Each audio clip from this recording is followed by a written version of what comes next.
9 en punto. Las opiniones vertidas en el siguiente programa son responsabilidad de quien las emite y no representan necesariamente el punto de vista de la Universidad Autónoma de Aguascalientes. Prospectiva 94.5.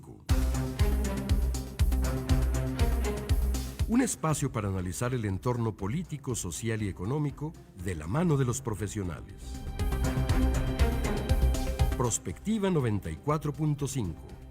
Comenzamos.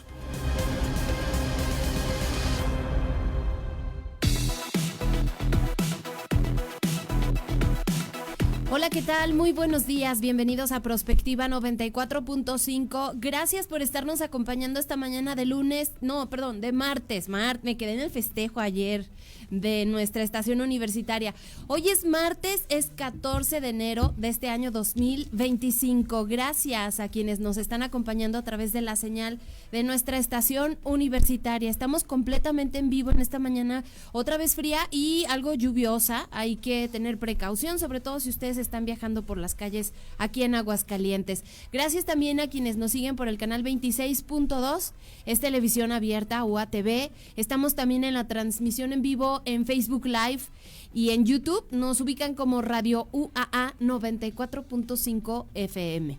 Hoy tenemos un tema, justo ayer que estábamos celebrando el aniversario número 47 de nuestra estación universitaria, dábamos el avance porque también ayer se conmemoró el Día Internacional o el Día Mundial de la Lucha contra la Depresión, una enfermedad que está pues llevando a muchas personas al suicidio y que pues se tiene que atender. Se han diseñado algunas políticas públicas, especialmente en México y aquí en Aguascalientes, porque nuestro estado tristemente es uno de los que pues siguen con estas altas cifras de suicidio y la depresión es un factor para que las personas no encuentren alguna solución a sus problemas y decidan terminar con su existencia. Hoy vamos a platicar con dos especialistas a propósito de este tema. Y como todas las mañanas me da mucho gusto saludar a mi compañera en la conducción, a Mari Hernández. ¿Cómo estás, Mari? Buenos días. Hola, Leti, muy buen día a todas las personas que nos siguen a través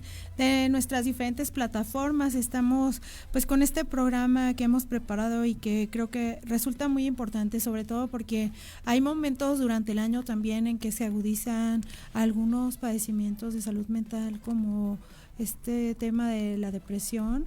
El diciembre, las fechas navideñas o cuando hay reuniones familiares, de repente algunas personas tienden a agudizarse estos padecimientos o a sufrir de quizás ausencias que recuerdan estas fechas, y pues también hay algunos intentos de suicidio o ideaciones suicidas. Entonces hablar de estos temas, saber que son enfermedades reales y que existe ayuda profesional es muy importante para todos. Sobre todo para buscar la atención adecuada, para no caer en un problema mayor. Ojalá que nos puedan acompañar a lo largo de esta hora. La línea está abierta, 4499-1215-88. Ahí nos pueden dejar sus mensajes de texto en WhatsApp. Igual pueden participar con nosotros en las redes, en Instagram, en Facebook.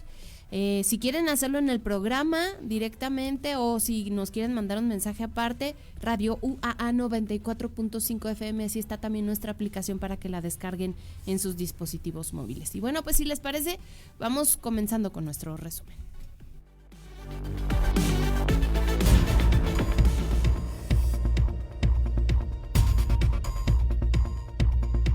Si Aguascalientes se adhiere al IMSS Bienestar, es una responsabilidad del gobierno del estado, pero no es lo más conveniente. Así lo aseguró en conferencia de prensa el senador Juan Antonio Martín del Campo, quien dijo que un ejemplo del deterioro del IMSS Bienestar es el de Yucatán, que le cedió al IMSS Bienestar un hospital y ahora está colapsado. En rueda de prensa aseguró que presentará ante el Senado puntos de acuerdo para la construcción de 2 pasos a desnivel y la construcción de 2 hospitales en Aguascalientes, entre ellos el de Pabellón de Arteaga, del que ya habíamos platicado. Otros 2 ejemplos del colapso del IMSS Bienestar es la denuncia interpuesta por la directora encargada del Hospital General, doctor Aurelio Valdivieso, esto en Oaxaca, y su personal, que denunciaron la falta de insumos y medicamentos necesarios para brindar la atención en pacientes. Estos son algunos de los videos que comparten quienes tienen este servicio en el Instituto Mexicano del Seguro Social en distintos estados. La verdad es que pues yo creo que todos coincidimos en que no es el adecuado y que, bueno, pues se tienen que inyectar los recursos necesarios. Hoy, por cierto, en la conferencia matutina se preveía, porque la fecha que había dado el gobierno federal era ayer, se iban a dar a conocer la lista de empresas que iban a participar pues en estas licitaciones para surtir las claves necesarias para el sector salud, y bueno, al mismo tiempo se presentaban algunas denuncias de lo que está ocurriendo en distintos estados de la República justamente por la falta de medicamentos, especialmente en temas que ya sabemos y que se han denunciado, la atención a niños con cáncer, en fin, todo esto que ya tiene bastante tiempo y al que no se le da solución.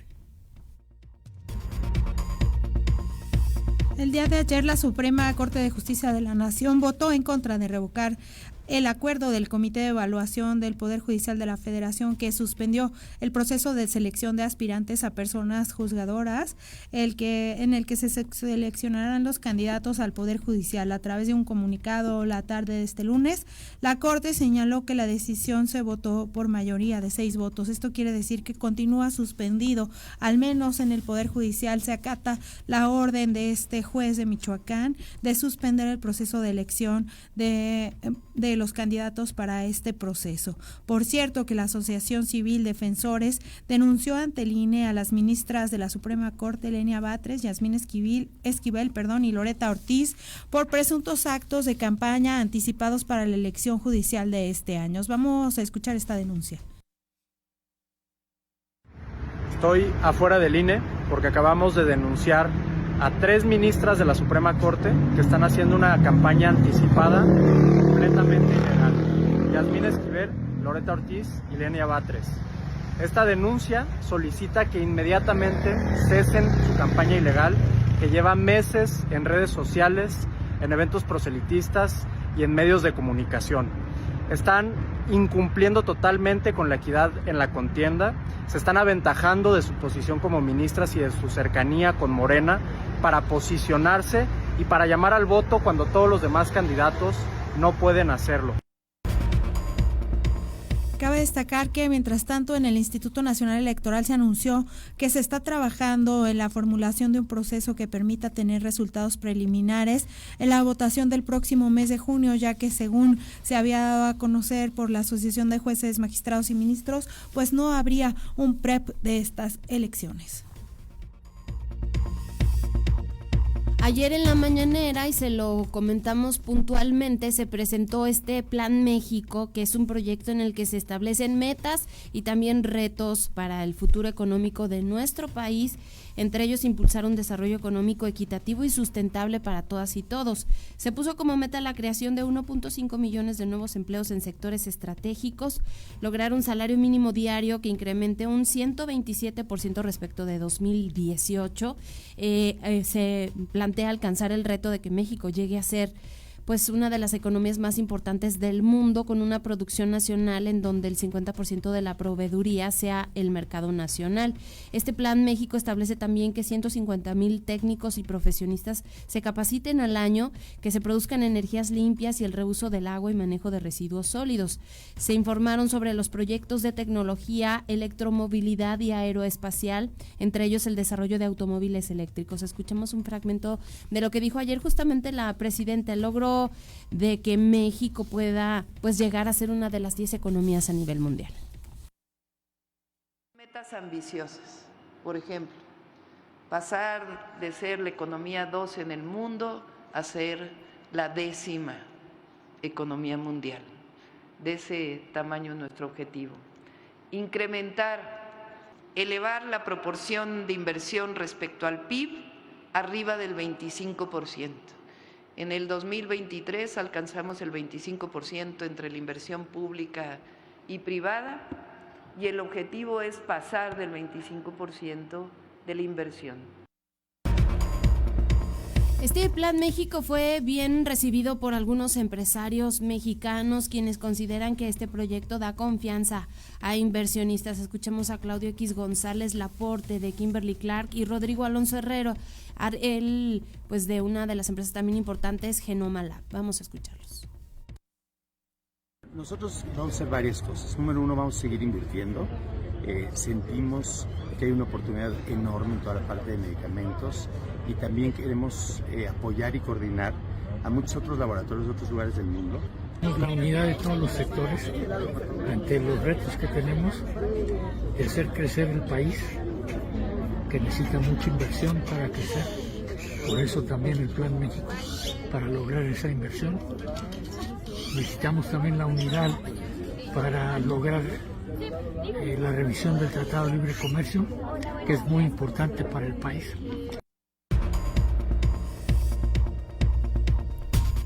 La presidenta Claudia Sheinbaum también anunció el día de ayer el plan para reorganizar los 31 sistemas de educación media superior en el país para dejarlo solamente en 2 con el objetivo de unificar y fortalecer la calidad educativa. Uno sería el Bachillerato Nacional General y el otro sería un bachillerato tecnológico.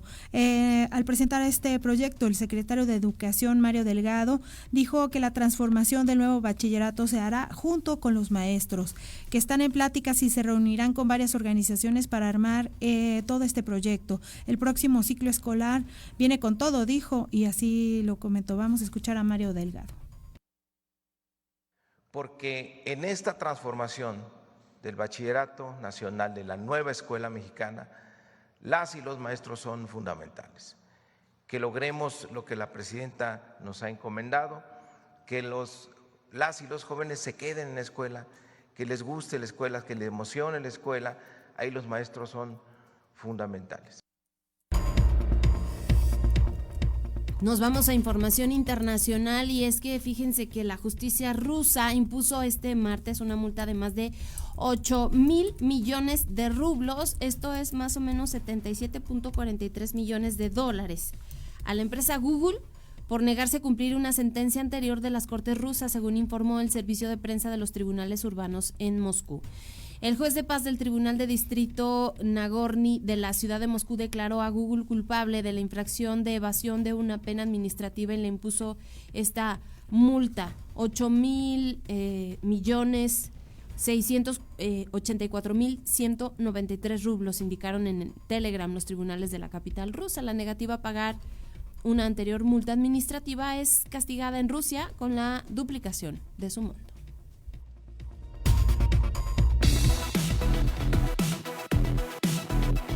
Comunícate al WhatsApp al 449-912-1588. Búscanos en Facebook como Radio UAA o en Instagram, Radio UAA 94.5 FM.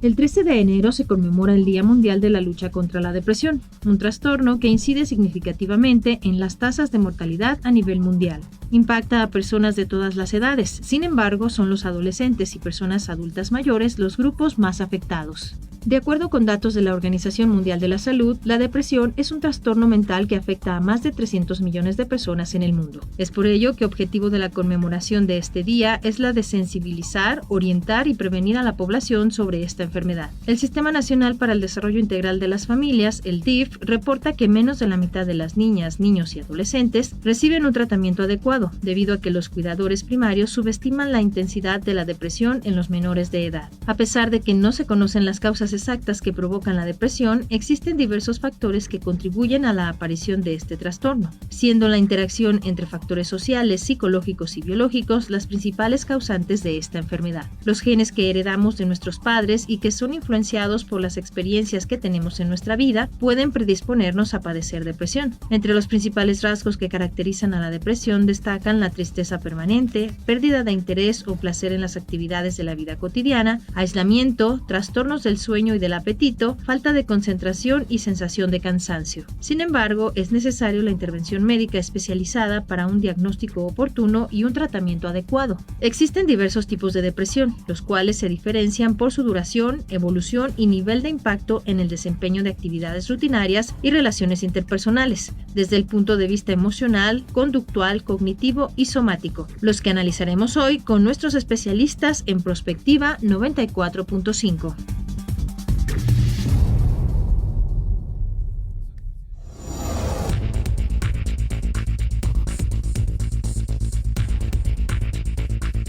Ya son las 9 de la mañana con 15 minutos y bueno, pues es el tema el día de hoy, la lucha contra la depresión, y agradecemos muchísimo la participación de nuestros expertos. En primera instancia presento a Israel Villalobos, él es psicoterapeuta y además colaborador en los espacios de Radio UAA. Bienvenido y gracias, Isra. Muchísimas gracias por la invitación, como siempre. Gracias. Y también está con nosotros la maestra Ana María Vázquez, coordinadora de la Unidad de Atención e Investigación en Psicología aquí de nuestra Casa de Estudios. Bienvenida, maestra, muchas gracias. Muchísimas gracias. Gracias a ambos por estar aquí con nosotros. Y bueno, escuchábamos que la depresión es un trastorno mental que ya está afectando a más de 300 millones de personas en todo el mundo. Y tristemente Aguascalientes es uno de los estados con altos índices de suicidio. Y bueno, pues este es un factor, la depresión. ¿Cuál es el escenario que estamos viviendo en México y en Aguascalientes? Pues yo creo que en el mundo puntualmente estamos hablando de que de cada 100 personas, 5 padecen depresión, y es un margen muy alto, porque estamos hablando que invariablemente las afectaciones que llegan a generarse económicamente, porque afecta desde la industria, afecta a la sociedad, afecta a las familias, o sea, toda la estructura que compone precisamente nuestra sociedad, la depresión tiene un alto factor precisamente de preponderancia. Y algo que es clave es entender la estructura y los sistemas que se utilizan para tratar la depresión.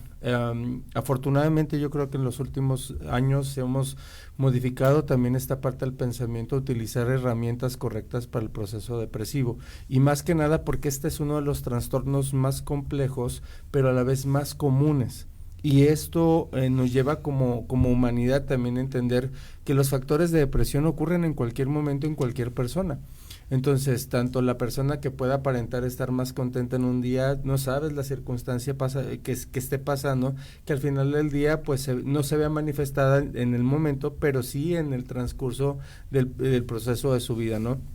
Ahora hay detonadores que puntualmente exacerban esta posibilidad de volver un trastorno depresivo, se pudiera decir intermedio, a llevarlo a un trastorno depresivo mayor, lo cual nos lleva a estas circunstancias precisamente que mencionas, hasta el punto incluso de empezar con ideación suicida, planeación o incluso ejecución. Y esta parte tiene muchísimo que ver a cómo tratamos el proceso de la depresión, pues precisamente desde cómo validamos estas acciones a las emociones de un ser humano. Así, ¿sabes que estás triste? Pues sabes que no estés triste. O sea, ¿cuál es el problema? O sea, está bien no estar bien, pero el hecho de no poderlo manifestar también nos lleva al punto de empezar a restringirte a tus propias emociones y por ende, pues que los demás no puedan percibir tu estado de ánimo de una forma más acertada hasta el momento en el que caemos en una depresión más compleja. Uh-huh. ¿Por qué es tan complicado quizás diagnosticar un tema de depresión, maestra? Porque pues yo creo que todos, como dice Israel, tenemos cambios en nuestro estado de ánimo, pasamos a veces por momentos que no son del todo gratos, pero no necesariamente estamos en un estado depresivo, pero quizás no nos damos cuenta cuando ya llegamos a ese estadio. Justamente, y hace rato lo mencionaste, ¿no? Como que hay épocas del año, hay situaciones, efectivamente, eventos que nos llevan a estar recordando tal vez, y no es lo mismo sentir o tener esta sensación de estar deprimido, porque pues emocionalmente sabemos que las emociones están y podemos tener esta tristeza, estas ganas de aislarme, a decir, tengo depresión, ¿no? Ya diagnosticada como un trastorno. Pero efectivamente se normalizan, hay muchas cuestiones que se normalizan y tratamos de que dentro de las medidas de prevención, hablando con familiares de personas que constantemente se aíslan, constantemente están tristes, que traten de generar diferentes formas de relacionarse. Incluso cuando vas con el psicólogo, aprender de estas terapias, de esta activación, de decir, bueno, hay que salir. Efectivamente hay que validar la emoción, está bien estar triste, está bien que no tenga ganas de hacer, pero después ¿qué? Uh-huh. Y es como empezar a motivar, a ver qué es lo que te gusta, qué es lo que hay que hacer, a dónde podemos acompañar, y es ese sentido, ¿no? El tratar de estar ahí presente para quien está. Sabemos que muchas veces no es tanta la fuerza de voluntad, bueno, más bien, la fuerza de voluntad está, la compañía, los recursos en cuanto a personas, recursos psicológicos, están ahí. Sin embargo, la biología también tiene un papel primordial. Entonces es muy importante también hacer caso a esto. Como decía ahorita Israel, o sea, brincamos de una parte de enfrentar, hacerle frente a un evento cotidiano y tener los recursos suficientes para afrontarlo, tomar una decisión y seguir adelante, a no contar con esos recursos y de estar leve a pasar a moderado y de moderado pasar a severo. Y en ese sentido es cuando ya viene todo este camino recorrido y ya es un estado de desesperanza profundísimo.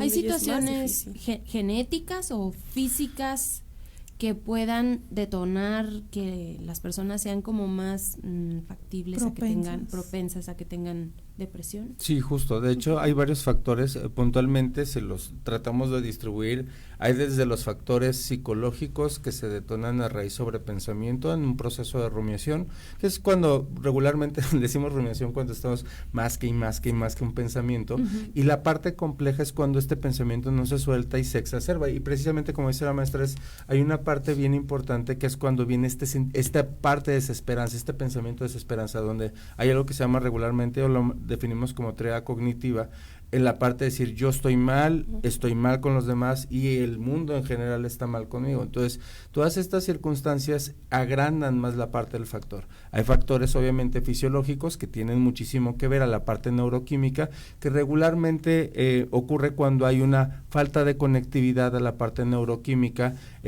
u hormonal, que no hace que, por ejemplo, los neuroquímicos puedan hacer su labor. Uno de ellos y uno de los más importantes es la serotonina, precisamente la parte que alimenta esta acción depresiva. Y precisamente apaga nuestro sistema, o sea, hace no solamente que la serotonina deje de funcionar, sino que se lleva también arrastrando otros neuroquímicos como la dopamina y la noradrenalina, que al final de cuentas son los que nos activan y nos generan un proceso de placer, ¿no? Entonces, este es otro de los factores. Otro factor definitivamente es el social, que cuando nosotros estamos inmersos en un entorno al cual no es favorable, puede exacerbar también esos pensamientos o esas manifestaciones a querer estar aislado, restringido, porque las condiciones no son favorables o incluso en algunos casos pueden ser hostiles, o pueden haber otras condiciones que pueden estar detonadas por factores de pérdida, por ejemplo como una pérdida de empleo, la pérdida de un ser querido, la terminación de una relación de pareja. Entonces estos factores abonan precisamente más a desarrollar esta parte de la depresión.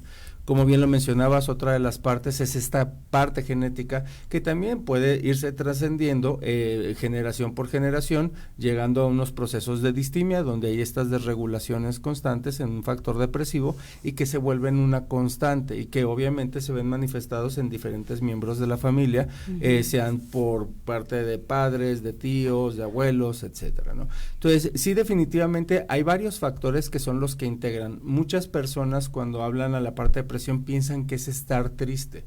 La tristeza es una de nuestras emociones, sin embargo no es la suma, es la suma de todas las cosas lo que compone también estos factores de depresión.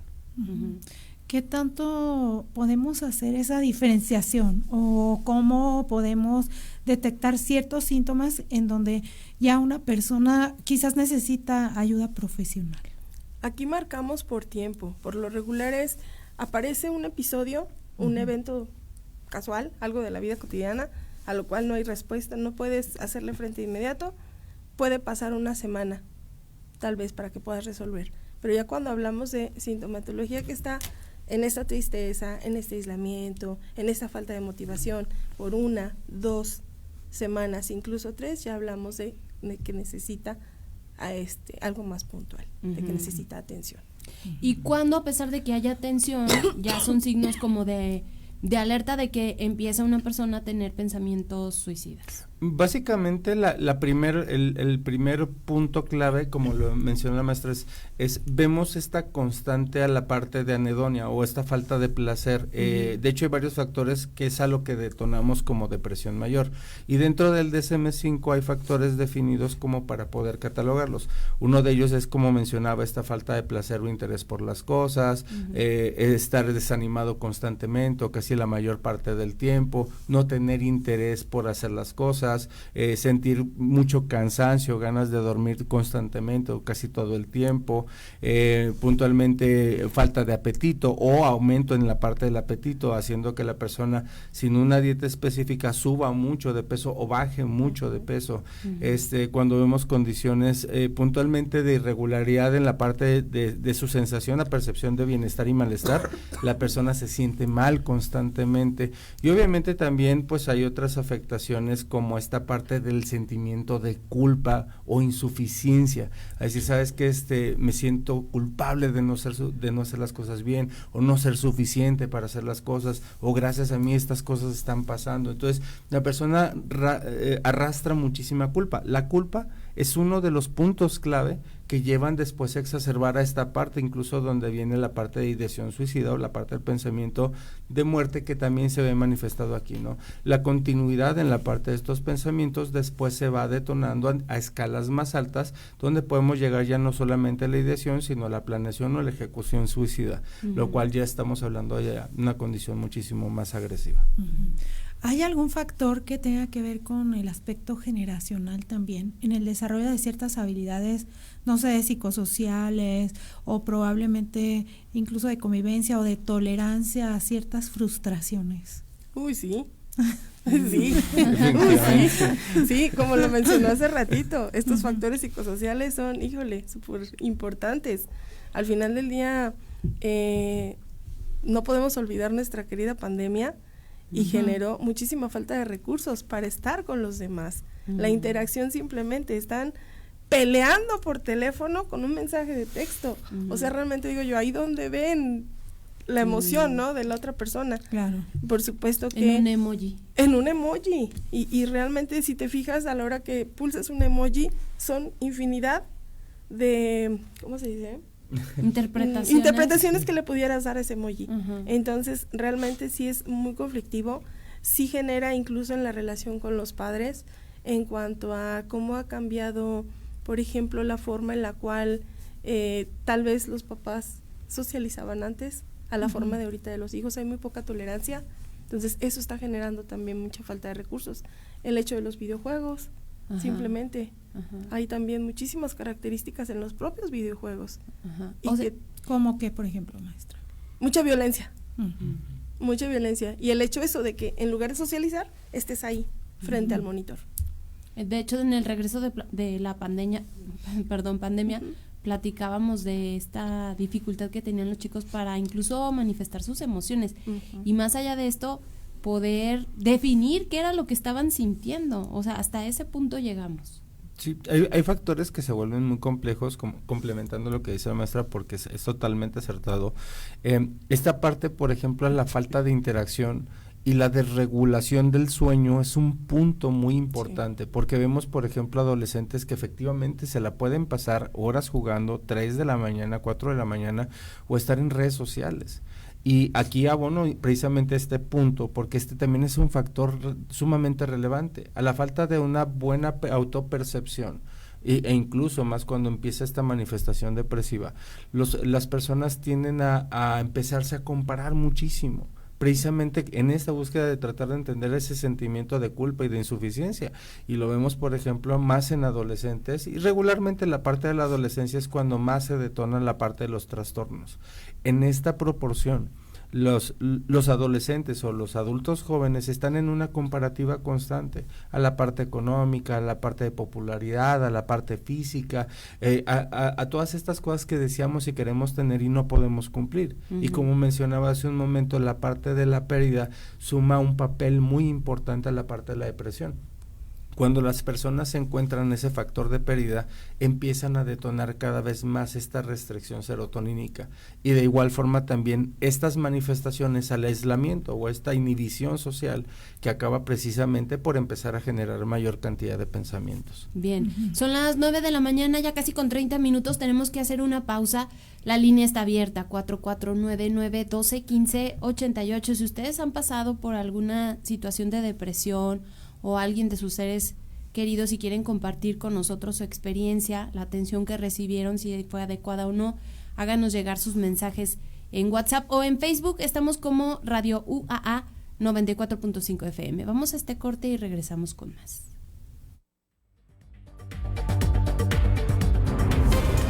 Prospectiva 94.5.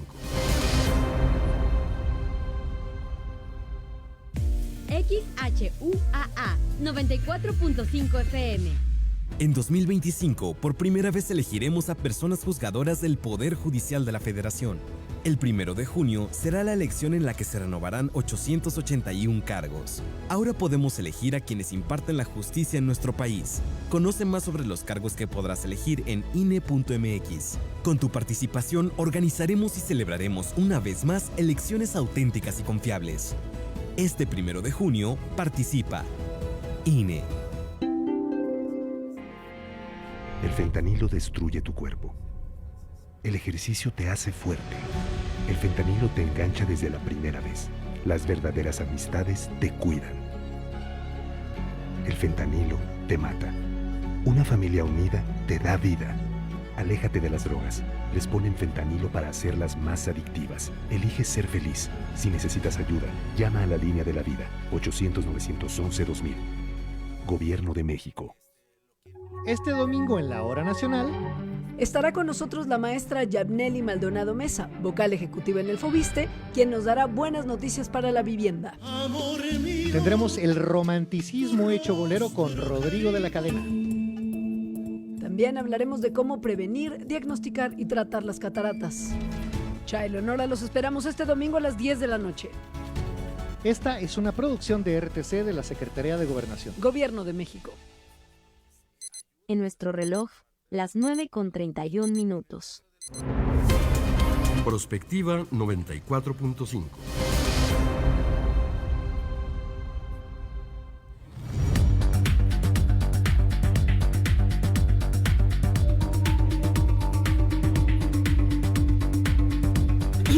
Son las 9 de la mañana con 32 minutos. Estamos hablando de la lucha contra la depresión. Están con nosotros el maestro Israel Villalobos. Él es psicoterapeuta y colaborador de Radio UAA. Y también Ana María Vázquez, coordinadora de la Unidad de Atención e Investigación en Psicología de esta máxima casa de estudios. Las redes sociales también son un factor que están influyendo en cómo las nuevas generaciones de niños y jóvenes están cayendo en cuadros de depresión, justamente porque al publicar, por ejemplo, y hay estudios científicos a nivel internacional que publican una fotografía y no tiene las reacciones esperadas y ahí empiezan a deprimirse los niños y niñas. Hay casos de suicidios de jóvenes en Estados Unidos por esta situación de las redes sociales. Y es que el hecho de subir una foto, imagínate todo lo que genera. Hablábamos de todas estas, cómo estas reacciones te van a favorecer, pero también pueden ser un punto detonante para que tú busques cada vez más una perfección en una foto. Escuchaba yo el otro día a un chico, y era un joven universitario, ¿no? Decía, yo para poder subir uno de mis videos a TikTok, tardo hasta 5 horas haciendo tomas distintas, porque tiene que salir la mejor. Y efectivamente, o sea, ve todo el tiempo que le están invirtiendo a eso, para que al final escuches o leas una mala nota, una mala retroalimentación, todo el tiempo que tienes, todo lo que afecta de manera muy, muy particular a esa persona, porque ya le está dedicando todo su empeño a lograr lo mejor para los demás, y es como esta espera de que el de enfrente me vea muy bien, de que realmente yo sea eso que esperan los demás. Y el bullying, maestra, también que se da en las redes. Sí. Grupos que se crean para atacar a niños, por ejemplo, o para descalificarlos, o para exponerlos, o pues para incluso llevar a lo físico, al plan de lo físico, una agresión. Entonces, ahí cómo se puede controlar, porque es la otra cara de la moneda. Nosotros como papás, los maestros nos dicen, pues que no tengan celular, que no tengan WhatsApp, que no tengan redes sociales, pero luego se sienten excluidos y se deprimen también por eso. Entonces estamos como que contra la espada y la pared. Aparte, creo yo, no sé qué piensas, el negar el acceso a un medio, y menos cuando no es la solución. Cuando en la pandemia en muchos lados estuvo obligándose a los niños para que participaran de la escuela en redes sociales. Que hay era lo que decíamos hace un momento, que hacen falta más herramientas psicosociales para los niños y herramientas que probablemente tenemos otras generaciones de tolerancia a ciertos aspectos de frustración o incluso de convivencia, ¿no? Yo creo que uno de los puntos, uno de los puntos más importantes, digo, ahorita abonando lo que mencionamos a la parte, uno es la parte de aceptación y validación. O sea, cuando el niño y el adolescente no desarrollan esta parte, empiezan a buscar quién sí se los pueda generar. Estamos en una constante de buscar quién me aprueba. Y el problema es que precisamente en una red social nunca vamos a encontrar un punto de agrado para todas las personas. Claro. Siempre va a existir el hate. El problema es cuando esta parte se involucra en nuestra autopercepción y esa autopercepción se empieza a deformar, al grado en que sentimos que nuestra valía es mínima. Esa es una proporción. La otra de las partes que mencionas y creo que es muy muy importante es como, creo que alguna vez lo mencioné aquí en este espacio, es como esa historia de la Bella Durmiente, ¿no? O sea, no, si quiero hacer el ejercicio de los reyes de tratar de quemar todas las ruecas y llevarme a mi hija a esconder al bosque para que no le pase nada, pues ¿qué crees? No contabas con que había una persona que le dijo, mira, aquí está la última rueca que nadie encontró, úsala. Y el hecho de no saberla usar fue la que detonó el que se pinchara con el uso. Es lo mismo que ocurre en nuestra realidad. Si nosotros a nuestros hijos no les enseñamos lo que es el mal, no les enseñamos lo que son las redes sociales, no les enseñamos lo que es la falta de aceptación, el hecho de tratar de utilizar una red social de una forma inadecuada, o incluso interactuar con personas de una forma inadecuada, pueden llevar un resultado negativo completamente. Entonces, exponer a nuestros hijos significa educarlos, significa darles atención, significa observarlos, significa saber qué están viendo en sus redes sociales. Si yo quiero darles el teléfono o la tablet a los niños para que puedan ver videos o entretenerlos, no estoy haciendo mi actividad como padre. Más es una parte muy importante, el saber puntualmente el cómo se sienten, el qué piensan, y eso significa una interacción, una conversación, un diálogo, que muchas veces se pierde por la responsabilidad, por las cargas de trabajo, por la falta de tiempo. ¿Qué tanto, estamos hablando mucho del tema de los adolescentes, pero qué tanto la depresión está afectando también a una gran franja de edad de adultos mayores? Con los adultos mayores, si te fijas, es como parte, ¿no?, de esto mismo que se está planteando. Creo que cada etapa de desarrollo es riquísima y cada una tiene como, habría que ponerle responsabilidad tal vez a los niños, a los adultos. Y creo que en los adultos mayores pasa algo muy similar. Hay mucho adulto mayor que está siendo abandonado, hay mucho adulto mayor que está siendo maltratado. Probablemente, todos los casos son distintos, pero muchos tienen que ver precisamente con esta necesidad de los hijos de trabajar. O sea, no puedes estar ahí al pendiente de tu papá, de tu mamá, y tristemente desarrollas cierto tipo de empleo donde llegas a tu casa súper estresado y ves que el papá o la mamá ya hicieron algo, al final del día ya están en un estado en el cual van degenerando, sus capacidades ya no son las mismas, y si se equivocan, si tiran, si hacen, y ese es factor más estresante para un adulto, y eso genera que el abuelo se sienta cada vez más inútil. Sabemos que dependiendo de cómo viviste todo tu desarrollo, va a ser cómo vas a enfrentar la adultez mayor. Entonces imagínense si ahorita estamos con estas características a nivel pues prácticamente global, ¿no? Ya no hablamos de una sola etapa de desarrollo, sino que vamos dándole pauta a esta continuidad de situaciones adversas, de tal vez traumas, de tal vez vivencias de abandono, en cuanto a la jubilación, esta pérdida del empleo, pérdida de la pareja, si murió la persona con la que estabas.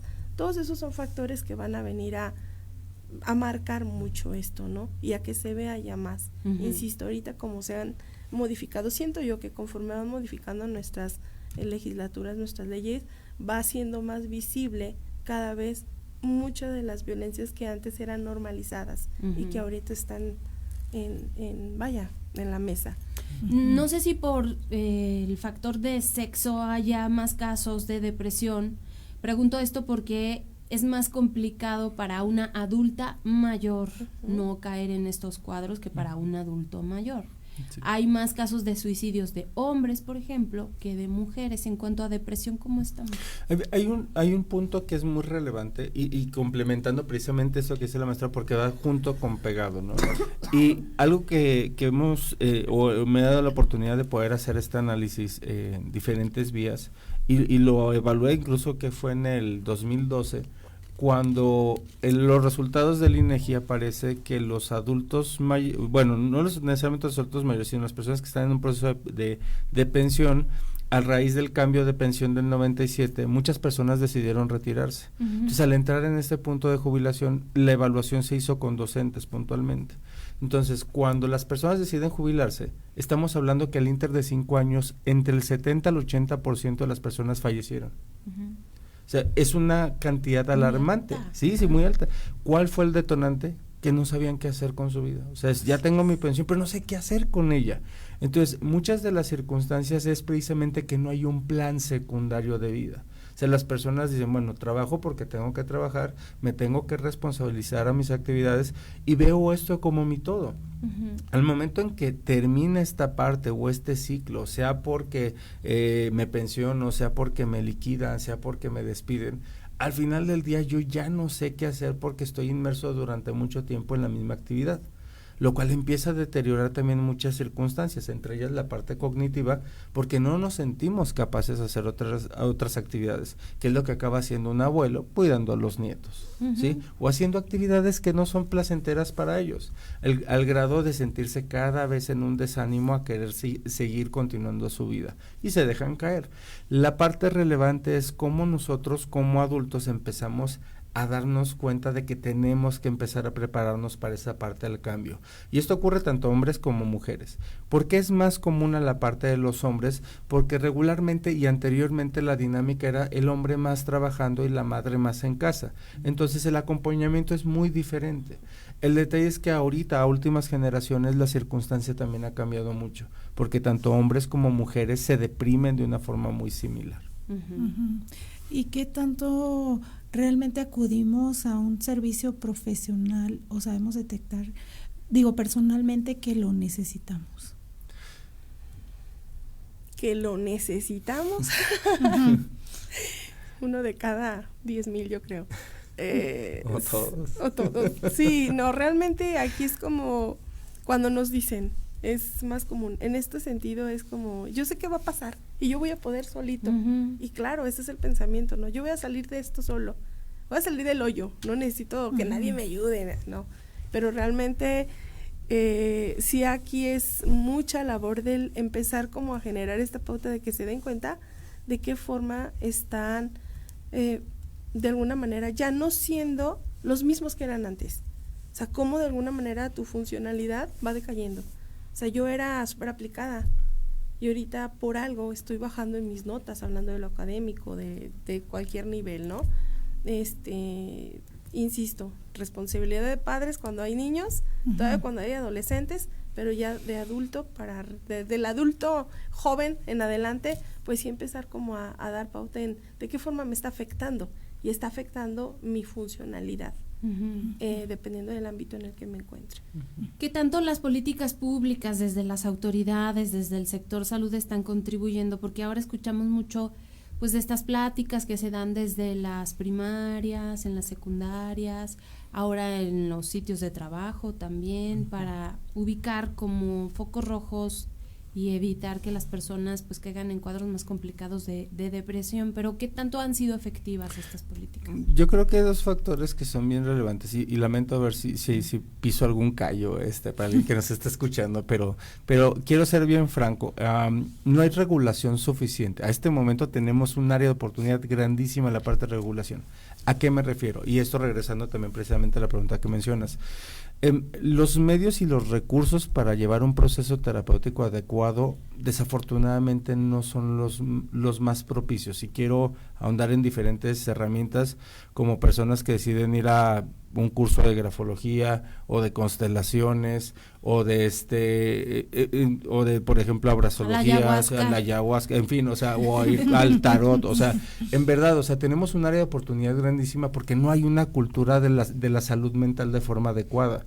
Y la maestra no me era mentir, es en verdad, tenemos una gran cantidad de pseudoterapias que las personas desconocen y creen que es la vía y es la alternativa. Y precisamente el día de ayer hacía un podcast con un colega que nos dedicamos a la terapia cognitivo-conductual, y en verdad, o sea, es hasta risible el número de estas opciones alternativas que supuestamente nos van a buscar o nos van a dar una resolución en corto tiempo de una forma rápida, cuando es un proceso que tiene que llevarse tiempo. Entonces, las personas, cuando no conocen un proceso o un sistema adecuado de terapia, pueden irse con la vecina incluso para poder resolver su problema de depresión, o como bien dice la maestra, ¿no? O sea, decir, ¿por qué voy a necesitarlo? O sea, yo mismo me puedo arreglar. Hasta el momento en el que ya estamos tronados es cuando decimos, ¿sabes qué? No puedo. Necesito ayuda. Y creo que en esta parte hablamos el sector salud, la parte en cuestión de gobierno, de forma general, y no solamente aquí, sino en México, tiene mucha oportunidad a la parte de regulación, porque definitivamente no hay suficientes credenciales, no hay suficiente información para decir que la persona está capacitada para poder dar un apoyo o un tratamiento. Y ahora, si estamos yéndonos a la parte de la depresión, pero vamos a los casos, por ejemplo, para personas con una actividad suicida. O sea, tenemos muy poca preparación para tratar casos en unos primeros auxilios psicológicos, el cómo contener y restringir una situación ante una condición, un evento donde la persona ya esté a segundos de poder atentar contra su vida. Entonces, desde ahí hablamos de que nos falta muchísima preparación. En los empleos, pues, ¿qué te digo? O sea, sí tenemos la intención de hacer acciones wellness y mejorar ciertas actividades e incluso poner un 01800, pero realmente el compromiso a buscar la atención psicológica es más forzada, y esto lo menciono por la NOM 035, así sabes que busca los factores de riesgo psicosocial o los eventos traumáticos severos, pero ni siquiera entienden el porqué ni su funcionamiento. Entonces, la realidad es que no estamos preparados, nos falta muchísimo camino. No sé qué opina, maestra. Porque además considero que hay desinformación sobre estos trastornos, ¿no? O sea, los chicos ahora dicen, es que tengo ansiedad o tengo depresión, pero de alguna manera un poco por lo que leemos en el internet, por lo que vemos en las redes sociales o comentaron a alguien más, ¿no? O sea, los casos son muy grandes y creo que abonando un poquito, sí es cierto lo que dice el maestro, o sea, aquí nos metemos en ciertas cuestiones, pero realmente no tenemos, muchas veces nos falta continuar con la capacitación constante, ¿no? Con esta búsqueda ahorita que habla de riesgo suicida, aquí en Aguascalientes hay muy pocas personas que realmente trabajan con el riesgo suicida, con terapias basadas en evidencia, donde realmente hay una respuesta favorable a tratamientos, ¿no? Y aquí el punto es, con esas poquitas personas sabemos que podemos hacer, de acuerdo a la norma, cubrir el propósito de decir, voy a valorar a todos mis trabajadores, y la gran mayoría cuentan con factores de riesgo que los pueden llevar a la muerte. ¿Y luego qué hago con eso? ¿Dónde están los psicólogos preparados para poder dar atención a todos esos trabajadores? Y eso no pasa en una empresa, pasa en la gran mayoría. No puede un psicólogo con más de 1,000 personas. No, claro, y además pues quien lo necesita pues tiene que pagar por él, porque no se alcanza con y en ese pagar público. Buscas, realmente decían muchas personas, de buscar un psicólogo que me va a cobrar 500 pesos cada semana, híjole, pues no, déjame, busco lo baratito. Pero realmente pues lo baratito nos lleva a buscar este tipo de terapias alternativas, donde efectivamente es un grupo de personas, donde te cobran menos, pero ahí estamos todos en el ayahuasca, en las constelaciones, pero realmente ¿qué encontramos ahí? A veces no saben ni siquiera la cajita de Pandora, y siempre digo que van a abrir. Porque tristemente cada persona escuchamos que quienes están dirigiendo ese tipo de organizaciones no son realmente psicólogos, no son ni siquiera, tuvieron así como un diplomadito ahí para que sepan qué onda con el comportamiento humano, y realmente abren cajas de Pandora. Trabajar con las emociones es lo más complejo que existe, porque no nada más es acá lo que piensas, sino es todo, creo yo, como que toda esta interacción de lo que eres, de lo que estás conformado como ser humano. ¿Y vas a decir algo? Simplemente complementando, porque lo que acaba de decir la maestra es sumamente importante. En el factor precisamente de quienes nos dedicamos a la salud mental, el hecho de ver personas que llegan a consulta, por ejemplo en mi caso, cuando llegan pacientes a consulta y me dicen que ya brinqué de un psicólogo o un o tal especialista supuestamente en constelaciones, no es resuelto, pero llegan totalmente tronados. Y el problema más fuerte, y esto abona mucho precisamente esta preparación que dice la maestra, que es bien importante, la salud, no solamente la salud, la vida de una persona está en manos de la persona con quien se trata. O sea, una persona con una depresión mayor, con una planeación suicida, si la persona no tiene noción de las palabras que va a emitir en ese momento, puede darle el empujoncito que necesita la persona para suicidarse. En verdad, así de importante es la profesión que tenemos. Entonces, no cualquier persona puede hacer esto, no cualquier persona por el hecho de decir, si yo me especializo en grafología, ya con eso te voy a quitar la presión. No funciona así. Por el contrario, exacerba el mal o el problema, y lo único que detona es que la persona tome terribles decisiones. ¿Qué puede hacer la familia? ¿Cómo puedes acompañar? ¿Cómo puedes ayudar? O tú mismo, ¿qué puedes hacer para pues salir de un cuadro de depresión? Yo creo que el primer factor es, siempre buscamos el tener estos círculos de apoyo, ¿no? Estas redes de apoyo que siempre son necesarias, más cuando estamos en un factor de depresión. Hay personas que te pueden decir, es que no, déjalo, que lo resuelva, o sabes que tú no te metas porque puntualmente la persona, si le dices, se va a negar. Cuando estamos en un factor de depresión, la persona está totalmente vulnerable, totalmente. Entonces aquí no es el hecho de decir, la dejo sola a ver cómo lo resuelve. Por el contrario, es invitarla en una constante a que busque ese punto de ayuda, a que busque un profesional con credenciales para poder recibir un apoyo adecuado. Y algo que es muy importante es que nunca se deje a la persona. ¿Por qué? Porque está pasando no solamente por un malestar físico o una circunstancia que a primera vista se puede ver, sino toda la parte interna que lo está detonando. Entonces, una parte clave sí es, la red de apoyo es siempre estar en ese punto de acompañamiento hasta que la persona pueda tener esta resolución. Otro factor que es muy relevante es, esto es un trabajo en conjunto, trabajar la depresión es un trabajo en conjunto. Por ejemplo, por muy bueno que sea el psicoterapeuta, por muy buenas herramientas que utilice, y si la persona se encuentra en una depresión mayor, necesitas buscar diferentes apoyos como la parte psiquiátrica, ¿sí? Porque hay una parte donde hay una desconexión neuroquímica que tú, por mucho que trates de hacer activación conductual, en ese momento no puedes resolver, y el malestar va a continuar. Entonces, entender que por muy buenos que seamos, también es importante entender que se necesita un apoyo multidisciplinario para poder ayudar a la persona. Entonces es una red de apoyo entre la familia, el psiquiatra, el psicoterapeuta. Y también evitar que nos den el consejo de, pues a mí mi psicólogo me dijo que hiciera esto, tú haz lo mismo, ¿no? Claro. O tomar también ciertos medicamentos que no están debidamente prescritos, etcétera. Y tristemente esa es una realidad que se vive. O sea, se escucha comúnmente que es que él tomaba clonazepam y por lo tanto pues yo también empecé a tomarme el clonazepam, pero pues ya no me hace. Entonces empecé con media y ya ahorita me tomo 3 pastillas, pero pues ya no pasa nada, entonces ya no sé ni qué hacer. Y es esto, ¿no? O sea, al final del día es como tratar de concientizar y hacer mucho trabajo de qué onda con la salud mental, lo importante que es la salud mental. Claro. Y empezar a mostrar. También hablar del uso de sustancias químicas, el alcohol, que son determinantes para que la depresión se agrave. Totalmente. Ahora, hay un factor relevante precisamente el por qué se detonan las adicciones, y estamos hablando sobre el uso de la dopamina. O sea, el estar ante una condición de malestar en una constante es lo que hace también que nuestro cerebro nos pida un punto de paz. y a veces utilizamos las sustancias como ese punto de evasión.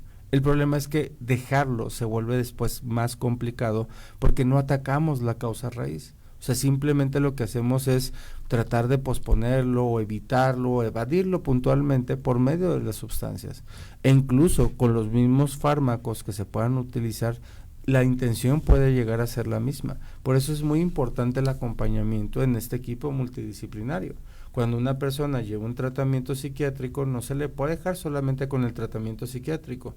¿Por qué? Porque tiene que abonar a resolver las partes que realmente están generando la causa raíz del problema.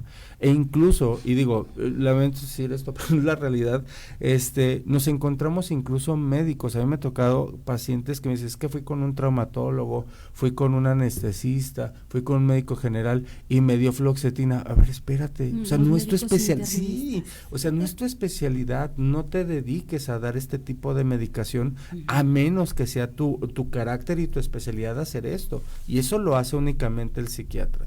Y luego consideramos que ese tipo de sustancias, o sea, que estas sustancias que son prescritas no son drogas, pues, porque no son ilegales de alguna manera. Algo que es muy notorio y que también, por eso decimos que luego destapamos cosas que, Sí. que no tienen que ver con nuestro ámbito de trabajo, pero bueno, ahí está, ¿no? Y nos lo comentan las personas que llegan con nosotros. Médicos generales. Médico general es quien, tiro por viaje, es fluoxetina. O sea, usted no tiene nada, tómese la fluoxetina porque tiene ansiedad, porque te está empezando con depresión. Entonces es la fluoxetina y el clonazepam. Algo a lo que le hemos estado en el seguro. Eso recetan, eso es, sí. ya es el paracetamol, el naproxen, la fluoxetina y el clona, para que puedas dormir, porque para esto te lo dan para dormir. Entonces, siendo que pues no es medicamento para dormir, pero bueno. El punto aquí importante es que creo que algo que nosotros, y hablo de comunidad universitaria, le hemos estado abonando, es que sabemos que no contamos con suficientes psiquiatras. Ese es el problema. Y el costo también del psiquiatra pues es doblemente, citas pides muy una largas. cita y es en 6 meses. Exacto. Y el costo es de 900 pesos. Sí, entonces sabemos que pues esa es otra variante, ¿no? Que no hay suficientes psiquiatras. Entonces lo que hacemos es que invitamos a que todas las personas que tenemos, que busquen atención psiquiátrica, y una gran ventaja es que eso sí está muy padre, que el IMSS te surta la receta.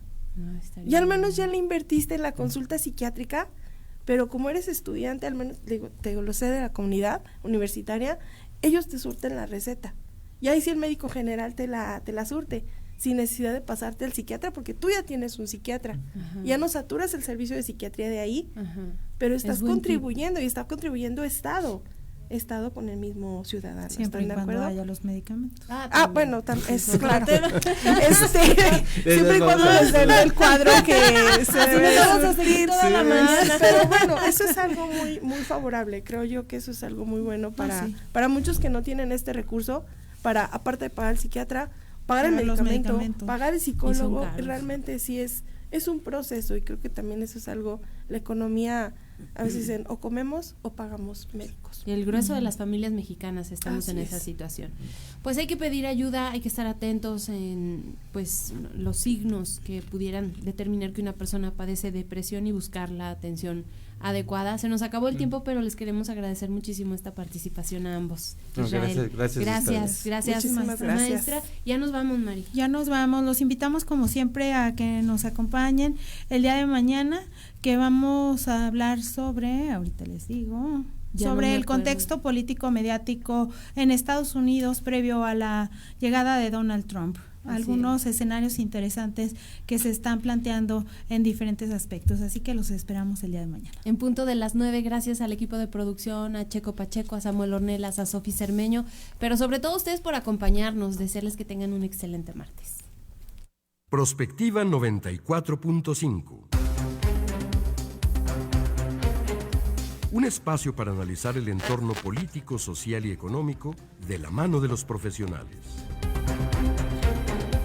Prospectiva 94.5.